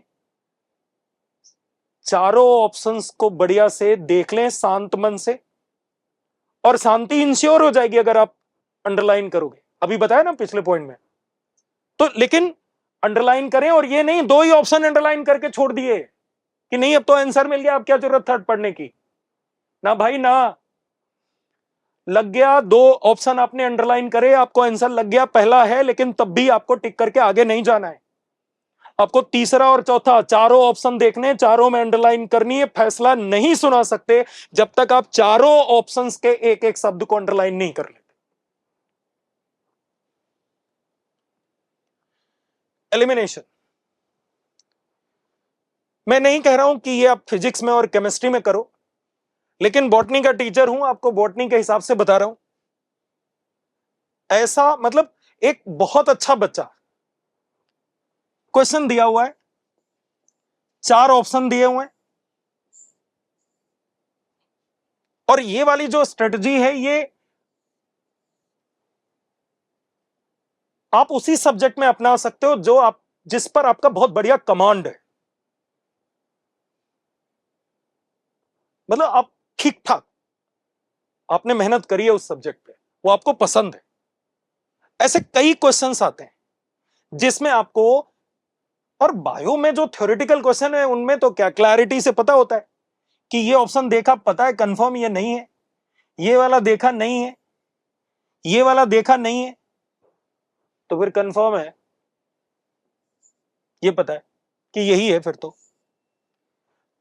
जो आपके लिए बहुत इजी सब्जेक्ट है, ध्यान रखना, ये वाली जो स्ट्रेटजी है वो मैं टॉपर्स के लिए बता रहा हूं, या फिर ऐसे केसेस में बता रहा हूं, मतलब कंडीशनल है। अगर आपको बहुत इजी सब्जेक्ट लगता है कोई, तो वहां पर कई क्वेश्चन आप एलिमिनेशन के थ्रू बिल्कुल 100% कर सकते हो आप, बस प्रोवाइडेड कि आपको वो सब्जेक्ट पर आपकी कमांड हो, खूब मेहनत करी है आपने, तो फिर मान के चलो एलिमिनेशन के थ्रू अगर आप जाओगे। और कितने क्वेश्चन की बात हो रही है, एक दो क्वेश्चन ही ऐसे फंसते हैं कि जहां पर ये तो कंफर्म है कि ये नहीं है, ये नहीं है, ये नहीं है, ये कंफर्म नहीं है कि ये है, तो वहां पर आप टिक कर सकते हो, एलिमिनेशन यूज कर सकते हो और सही जाएगा वो।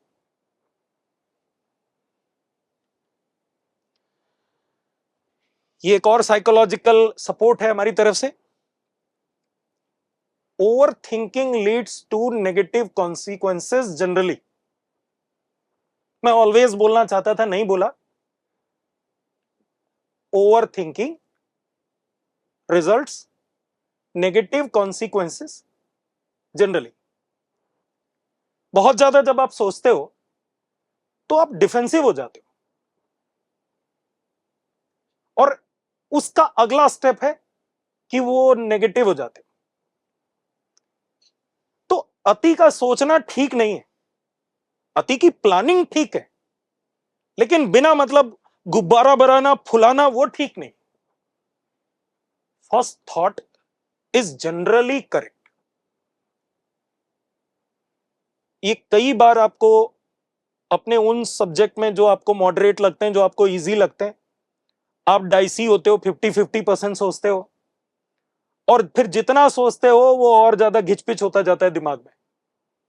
तो वहां पर ये मेरा विचार आप याद करना कि फर्स्ट थॉट अगर आपको पहली बार में देख के लग रहा है कि पूरा क्वेश्चन देख लिया, सब अंडरलाइन कर लिया, चारों ऑप्शन देख लिए, और फर्स्ट थॉट में आपको लग रहा है कि ये होगा, तो मानकर चलो मेरे हिसाब से वही होगा। तो फर्स्ट थॉट जनरली करेक्ट होता है। अभी तक का जो ट्रेंड है, और जो मैं बार बार बोल रहा हूं, ये मेरा व्यक्तिगत है कि नीट में बोथ ऑफ दीज और ऑल ऑफ दीज अगर आता है तो मानकर चलो जनरली वही आंसर होता है। मैं गारंटी नहीं ले सकता इस बात की, लेकिन मेरा अपना 19-20 साल का 20 साल का एक्सपीरियंस यही कह रहा है कि अगर ये दिख रहा है बोथ ऑफ दीज और ऑल ऑफ दीज, तो आंसर यही होता है। लेकिन कोचिंग में ये चीज अप्लाई मत करना, क्योंकि ये तो हमें मालूम है कि ये चीज हमने आपको बता रखी, तो हम लोग नहीं फॉलो करते इसको। हम बोथ ऑफ दीज लिखकर भी दूसरे को आंसर देते हैं कई बार। ऑल ऑफ दीज ऑप्शन में होता है लेकिन हम आंसर नहीं देते कई बार, क्योंकि हम मालूम है कि ये चीज हमने आपको बता रखी।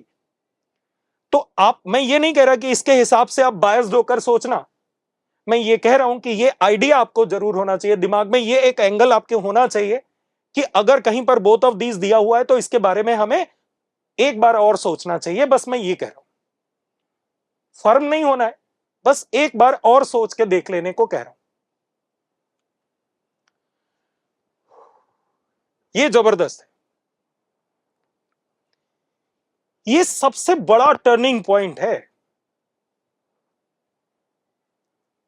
टेम्परामेंट ही एटीट्यूड सेट करेगा, और एटीट्यूड ही एल्टीट्यूड सेट करेगा। दिमाग ठंडा है, शांत है, तो आपके डिसीजंस, ज्यादा डिसीजंस करेक्ट होंगे, और विचार प्रक्रिया जितनी उलझी हुई है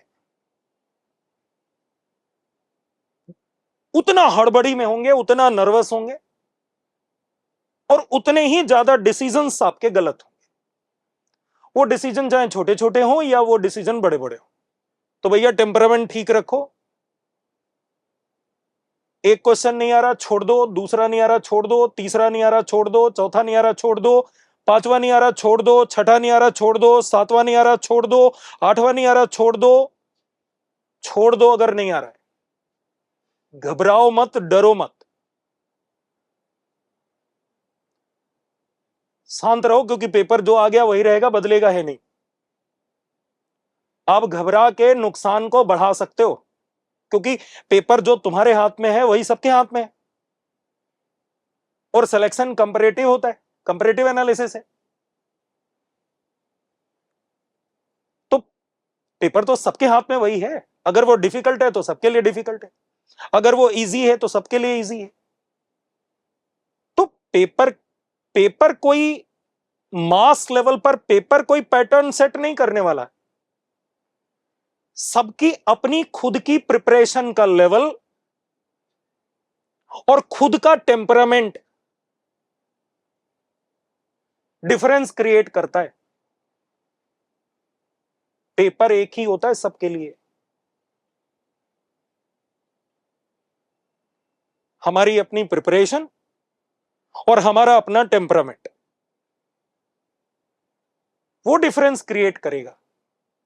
इसलिए पेपर आने के बाद एग्जामिनेशन हॉल में हर परिस्थिति में, पेपर कैसा भी हो, आपको इजी लगे, आपको मॉडरेट लगे, आपने डिफिकल्ट कंक्लूड किया उसको, कोई बात नहीं। Irrespective of your conclusion about toughness, आपने कुछ भी उसके डिफिकल्टी लेवल को कंक्लूड किया हो, इररेस्पेक्टिव ऑफ दैट,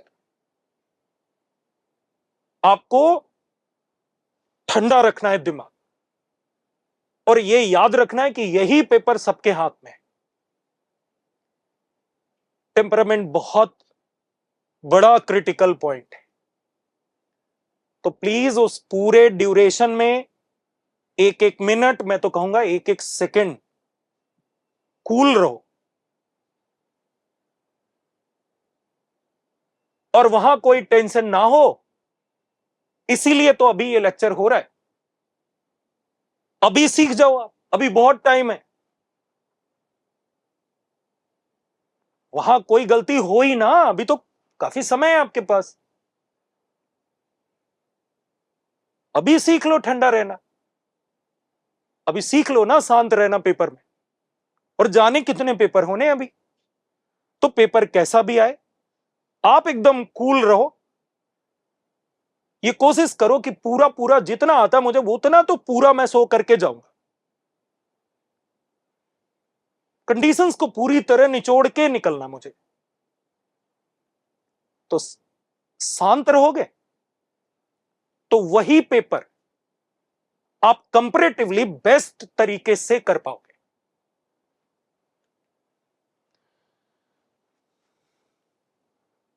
ये आज के लेक्चर का सबसे बड़ा पॉइंट है। ज्यादातर बच्चे क्या करते हैं कि उनको लगता है उन्होंने टेस्ट दे दिया,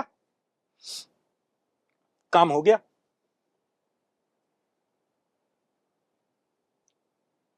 टेस्ट दे दिया, अभी आपका काम नहीं हुआ है, अभी तो काम शुरू हुआ है। टेस्ट देना, मानकर चलो ये 33% माइलेज है। मैं कोचिंग के टेस्ट की बात कर रहा हूं। उस टेस्ट के देने से आपको प्रॉफिट अभी केवल 33% हुआ है, 1/3। दूसरा फेज है ये एनालिसिस। जब आप एनालिसिस बना लोगे उस टेस्ट पेपर की, तब आपको उस टेस्ट का 33% प्रॉफिट और मिलेगा। और इस एनालिसिस में जो निकल के आया,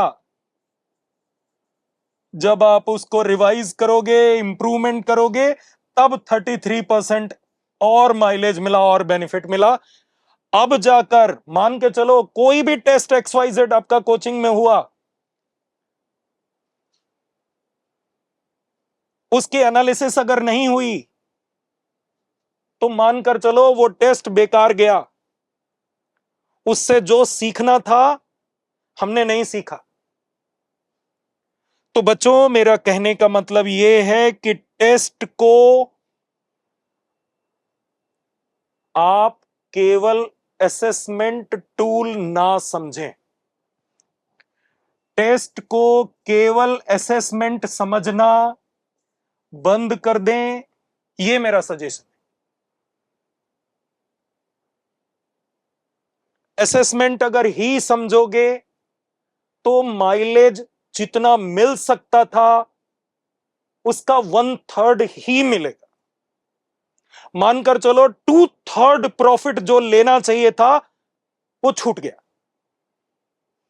टेस्ट केवल असेसमेंट का टूल नहीं है। Test is a tool to improve. Test improvement का बहुत, मतलब मान के चलो स्ट्रॉन्गेस्ट टूल है। और इंप्रूवमेंट कब होगा? कब होगा इंप्रूवमेंट? जब एनालिसिस हो। तो आज के लेक्चर का जैसे दही को मथ के मक्खन निकलता है, ये पॉइंट उसी भैया मक्खन की तरह है कि एनालिसिस के बिना मैं एज ए मेंटर, मैं मानता हूं कि आपकी प्रिपरेशन हुई ही नहीं, अभी मजा नहीं आया। क्योंकि आपको प्रॉफिट नहीं हुआ तो एज ए मेंटर हमें मजा नहीं आया। टेस्ट एनालिसिस, टेस्ट मान लो आपका खत्म हुआ 3 बजे। बच्चों 3:15 पे टेस्ट एनालिसिस बन जाए तो बात है। टेस्ट खत्म होने के 15 मिनट के अंदर बैठकर टेस्ट एनालिसिस बनाओ। आप सबसे पहले जहां जगह मिले वहां बैठ जाओ। पहले नंबर पर टेस्ट देने के बाद पानी भी बाद में पियो, पहले टेस्ट एनालिसिस बनाओ। इतनी जरूरी है मेरे हिसाब से टेस्ट एनालिसिस। टेस्ट खत्म होने के 15 मिनट के अंदर पहले टेस्ट एनालिसिस बननी चाहिए, क्योंकि आप समझो बात, 3.5 घंटे टेस्ट दिया और 33% माइलेज, और मेरी बात मान ली, अगले 15 मिनट में टेस्ट एनालिसिस बना ली, माइलेज 2 गुना हो गया। जितना कमाया आपने 3-3.5 घंटा एक जगह बैठकर, उतना ही कमाया आपने, और उससे बड़े लेवल का कमाया आपने, अगर 15 मिनट मेरे कहने पर इन्वेस्ट कर दिया और टेस्ट एनालिसिस बना ली। कैसे बनानी मैं बता रहा हूं। आप एक पेज ले लो, प्लेन पेपर, इस पर डाल लो यहां टेस्ट नंबर, आप डेट डाल लो, मार्क्स कितने आ रहे हैं वो लिख लो, पूरा उसका क्रेडेंशियल्स भर लो, और उसके बाद उस पेज में 3 कॉलम बना लो। पहले कॉलम में क्वेश्चन नंबर, दूसरे कॉलम में सब टॉपिक, और तीसरे कॉलम में WHY वाई। मान लो आपका पहला क्वेश्चन ठीक गया, आगे बढ़ जाओ, दूसरा क्वेश्चन ठीक गया, आप आगे बढ़ जाओ, तीसरा क्वेश्चन आपने छोड़ दिया है मान लो, तो यहां लिखो क्वेश्चन नंबर 3, और यहां लिखो वो सब टॉपिक जिसका ये क्वेश्चन है ना। चैप्टर का नाम नहीं लिखना है। जैसे अगर क्वेश्चन गलत हुआ है एक्साइन से, पॉलन ग्रेन की एक्साइन से क्वेश्चन गलत हुआ है, और यहां आपने लिख दिया sexual reproduction in flowering plants, तो गड़बड़ कर दिया आपने। जब रिवीजन करने बैठोगे तो जरूरत थी केवल एक्साइन पढ़ने की, और आपको पूरा चैप्टर पढ़ना है, तो सब गड़बड़ हो जाएगा। अगर यहां आपने चैप्टर का नाम भर दिया, यहां सब टॉपिक भरो। अगर एक्साइन का क्वेश्चन गलत हुआ तो यहां लिखो एक्साइन, ज्यादा से ज्यादा लिख दो पॉलन ग्रेन स्ट्रक्चर, और यहां लिखो क्यों गलत हुआ, गलत नहीं छूटा था ये, तो यहां लिखो कि क्यों छूटा ये क्वेश्चन। बहुत ही कम शब्दों में लिखना है क्यों छूटा है। क्या भूल गए, मतलब क्वेश्चन अटेम्प्ट करना भूल गए, या रिवाइज नहीं किया, या रिकॉल नहीं कर पाए। बहुत ही कम शब्दों में, 3-4 शब्दों में यहां लिखो कि क्यों छूटा ये क्वेश्चन। पूरी कहानी नहीं लिखनी कि कल मेरे चचेरे भाई की शादी थी, भाई का फोन आ गया, फिर मुझे वहां जाना पड़ गया, तो वो एग्जाम नहीं पढ़ पाया। तो यहां पूरी डिटेल नहीं लिखनी, 3-4 शब्दों में लिखना है कि वो क्वेश्चन क्यों छूटा। चौथा क्वेश्चन सही गया, आगे बढ़ जाओ। पांचवा क्वेश्चन मान लो गलत हो गया आपसे, रॉन्ग, तो यहां 3 के बाद 5 आएगा, यहां सब टॉपिक आएगा, और यहां लिखना होगा आपको कि आपसे ये क्वेश्चन गलत क्यों हुआ। ऐसे ही करके आपको ये पूरी टेस्ट एनालिसिस बना लेनी है। 15 मिनट लगेंगे आपको, अगर आपके पेपर दे के निकलते हो, आंसर शीट आपको जनरली बाहर मिल ही जाती है, 15 मिनट लगेंगे, टेस्ट एनालिसिस बना लीजिए। इस कॉलम में वो क्वेश्चंस नहीं लिखने हैं जो आपके सही हुए हैं।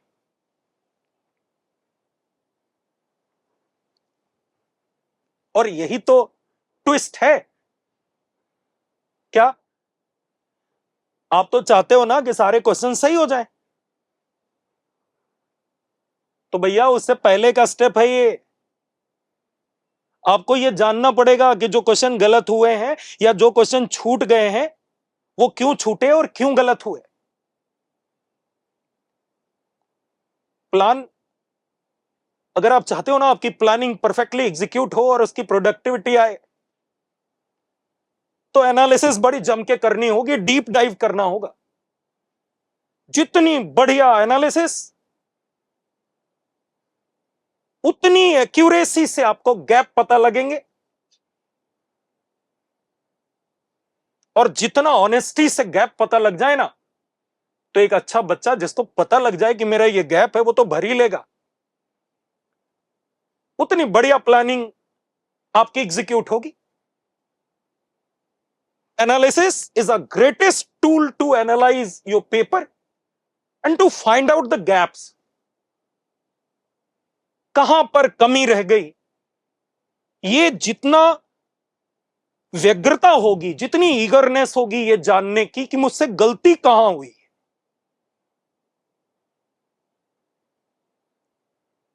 उतनी अच्छी तरह से आपको गैप दिखेंगे और ये बहुत बड़ा टूल साबित होने वाला है।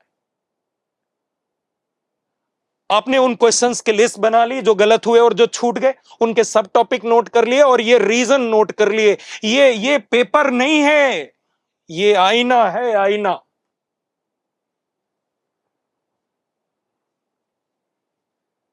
जिस तरह से पेरेंट्स आपको बताते रहते हैं ना कि ये गलत, ये गलत, ये गलत, ये गलत, ये ठीक करो, ये ठीक करो, जिस तरह टीचर बोलते रहते हैं ये ठीक करो, ये ठीक करो, ये ठीक करो,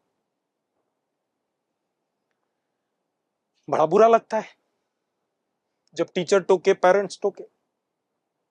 ये नॉन लिविंग है, ये भी वही काम करेगा, पेरेंट्स वाला और टीचर वाला। और पता है, इतनी बढ़िया स्ट्रेटजी, आपको बुरा भी नहीं लगेगा,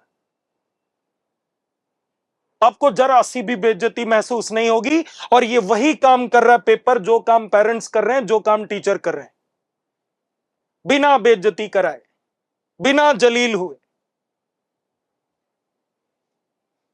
उतना ही प्रॉफिट। ये पेपर नहीं है, ये टीचर है, ये गाइड है, ये रास्ता दिखाएगा आपको। 15 मिनट लगेंगे, बड़ी ईमानदारी से टेस्ट एनालिसिस बनाइए, जहां जगह मिले वहां बैठ जाओ। कोई पेपर ऐसा नहीं होना चाहिए जिसकी एनालिसिस ना बनाओ, और टालना नहीं चाहिए कि घर जाके बना लेंगे, 1 घंटे बाद बना लेंगे। इसका मतलब आप में ना ईगरनेस ही नहीं है। अरे हम कितना ही अच्छा खाना तुमको खिलाने ले जाएं, अगर तुम्हें भूख ही नहीं है कहां खाओगे आप? जिस बच्चे को यह जानने की इच्छा ही नहीं है कि गलती कहां हुई, इसका मतलब उसको इंप्रूव करने की डिटर्मिनेशन नहीं है, अरे कन्विक्शन नहीं है, विल है।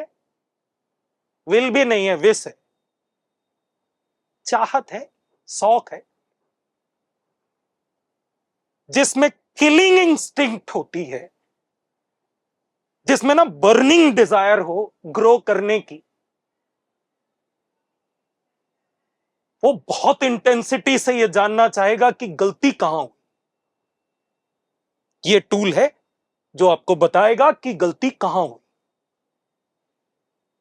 अब आप बताओ, एक वो बच्चा है जिसने पेपर दिया, पेपर हॉल, एग्जामिनेशन हॉल से निकला, पेपर फोल्ड किया, पेपर अच्छा हुआ तो खुश होते हुए जा रहा है, बुरा हुआ तो, और मतलब ये कोई बढ़िया प्रिपरेशन नहीं है। और एक वो बच्चा है जिसने पेपर दिया, जैसा भी गया, अच्छा गया, बुरा गया, छोड़ो आप, वो बच्चा प्रोसेस पे बिलीव करता है, उसका बिलीफ सिस्टम बढ़िया है।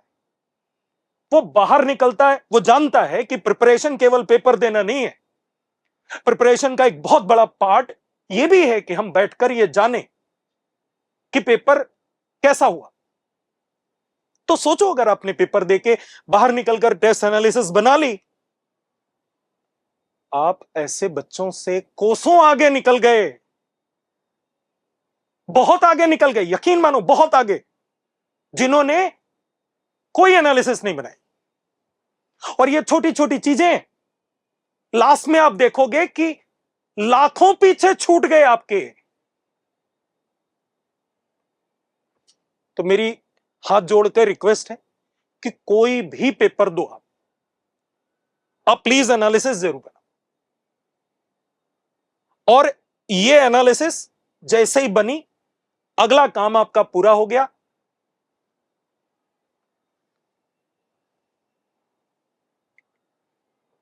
आपको गैप मिल गए भाई, एनालिसिस बनाते ही आपको गैप मिल गए ना, विजिबिलिटी आ गई। ये पेज उठाओ, ये 2 कॉलम आपके लिए बहुत इंपॉर्टेंट हो गए, ये वाले दोनों कॉलम, ये वाला जिसमें वाई लिखा था और ये वाला कॉलम जिसमें सब टॉपिक लिखें। भले ही अगले टेस्ट में ये वाले टॉपिक ना आने हो, फिर भी जैसे ही आपको टाइम मिले आप इन सब टॉपिक्स को रिवाइज करो, थोड़ी थोड़ी प्रैक्टिस भी करो इन सब टॉपिक्स की। और ये वो चीजें हैं जो हर समय आपको दिमाग में रखनी है। ये गलतियां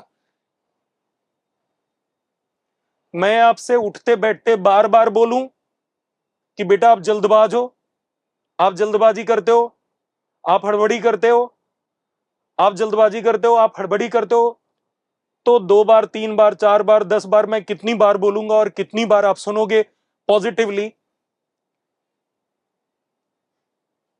फायदा तब तक नहीं होगा जब तक आप खुद ये मान नहीं लेते कि मुझे इस पे काम करना है। समस्या किसमें नहीं है? सब में है। ये वो कॉलम है जो आपको लगातार बताएगा, और पता है ये वो कॉलम है जो आपको मैं अगर 20 बार बोलूं 10 बार बोलूं, पेरेंट्स 50 बार बोलते हैं, हमारी इफेक्टिवनेस कम है। वो तो पेरेंट्स को लगता है कि वो बोलेंगे तो नहीं सुनेंगे, टीचर बोलेगा तो बहुत जल्दी बच्चे सुन लेते हैं, उनको क्या मालूम कि, और बताना भी नहीं है अपने को। लेकिन यकीन मानो टीचर की एफिशिएंसी से ज्यादा एफिशिएंसी निकल के आएगी, गारंटी दे रहा हूं इस बात की। अगर ये कॉलम आपने 20 बार अपने पेन से लिख लिया ना, जल्दबाजी जल्दबाजी जल्दबाजी, और आप सोचो जितनी बार टेस्ट दोगे उतनी बार एनालिसिस बनाओगे, और जितनी बार एनालिसिस बनाओगे उसमें जितने क्वेश्चन गलत करोगे जल्दबाजी में आपको लिखना पड़ेगा। अपने ही पेन से अपने लिए बार बार लिखना, जल्दबाजी जल्दबाजी जल्दबाजी, यकीन मानो मेरे से बहुत कई गुना ज्यादा एफिशिएंसी आएगी, क्योंकि आप ही अपना एनालिसिस कर रहे हो, सेल्फ एनालिसिस कर रहे हो, सेल्फ असेसमेंट आपका है और आप ही उसको लिख रहे हो, तो बहुत जल्दी चेंजेस आएंगे। मेरे बोलने से बहुत टाइम लगेगा, टीचर के बोलने से, पेरेंट्स के बोलने से, उससे जल्दी काम हो जाता है अगर ये एनालिसिस आपके हाथ में आ गई। तो बच्चों मेरी तरफ से आ चुकी, वीडियो लंबा हो गया तो अभी 20-21 पॉइंट मुझे मालूम था एक सवा घंटे का जाएगा ये वीडियो, तो अभी आज की बात को यहीं रोकते हैं। और अगर आप बताना कि कैसा लगा, कुछ प्रॉफिट हो रहा है कि नहीं हो रहा है, और फिर जैसे जैसे आप बताते जाओगे फिर और वीडियो बनाएंगे। Thank you.